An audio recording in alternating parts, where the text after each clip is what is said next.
Some people build plastic models to display on a shelf, and some people build models to do donuts in the backyard. You can probably guess which category I fit into.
Hello everyone, thanks for checking out this little video I've put together showcasing a few slow-mo shots we captured this past weekend.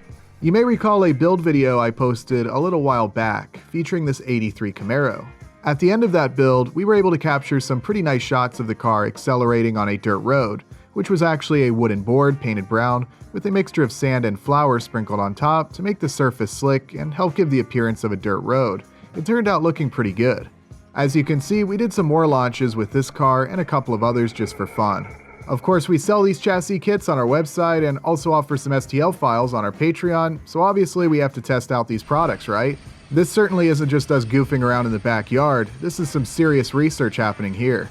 Now clearly I need to adjust the suspension on this Camaro a little bit, as it's really dropping off on the left, and as a result making it hard to control, though it does look pretty good for a few of these shots. I've been messing around with the suspension a bit on that car, trying to soften it up some, but it can be kind of hard to really fine-tune a suspension on a car this small and light. With the current setup, it can be kind of hard to handle, and it will even pick the right front wheel up from time to time, as you could probably see.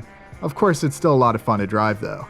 I also brought out the '68 Corvette and the '68 Shelby GT500. By the way, if you want some more information about any of these cars, I will be posting links to the build videos that I made featuring each one of them. That way, if you're new to this channel or aren't familiar with one of these cars, you can go ahead and check out the links below, as I've documented the build process of each one in detail.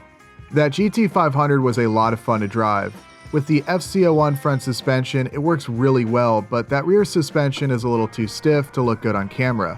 I think if I could set up the rear suspension to squat more like the Camaro does, that would really help enhance the appearance. The Corvette is the fastest of the three, and it has the most basic, durable chassis design, but doesn't really have any functioning suspension. Looks like I need to mess with those rear wheels, as they're pretty wobbly. You don't notice it much when you're just driving around normally, but when you slow down the footage, it's quite obvious. Now that wood plank works great, and with some work can be sunken down into the ground and made to look more like a dirt road, But maybe a month or two ago, I picked up a vinyl mat from Ollie's, which is a discount store many of you may be familiar with. They had a bunch of what I believe are 6x8 vinyl mats for like 20 bucks a piece, which I thought would be kind of cool for a micro drift mat or racetrack. I stop by Ollie's from time to time because I've heard from quite a few of you guys that you've scored some good deals on model kits there. I've yet to stumble upon any automotive kits at the location near me. I think I may have seen a few plane and ship kits, but no cars. From my understanding, their inventory can vary quite a bit from location to location since they sell items that have been liquidated or overstocked, something like that. Hopefully there'll be some automotive kits or truck kits in the future. That would be pretty cool since apparently you can score them for like 10 to 15 bucks a piece. But anyways, no model kits, but I did score this vinyl mat that you see here. I specifically chose this one. I had to dig for it a bit, but I specifically wanted this one because I thought it kind of had a concrete-like appearance versus like a fake tile or wood look. And I gotta say, when you get the camera in the right position, it's pretty convincing. Maybe with a few props like some buildings and some light poles, I could set up a pretty convincing little scene. But yeah, it's a pretty nice smooth mat, seems to be great for drifting, and of course a little flour and sand mixture helps the silicone tires break loose without any trouble, which is a lot of fun. In the right light, it kind of looks like gravel or dirt. No tire smoke, unfortunately. That would be awesome to add, but I don't know how easy it would be to fit a smoke machine inside these tiny cars. But there you go, a little RC hooning. No damage to report, fortunately, despite a few minor tumbles. If you want to see some more videos like this, feel free to let me know below in the comments and hit that like button. I don't know how niche of a video topic doing donuts in a 1/24 scale radio controlled plastic model is, but believe me, if you enjoy watching these types of videos, I definitely enjoy making them. Maybe we can figure out some little stunts or dioramas to put together for a future video.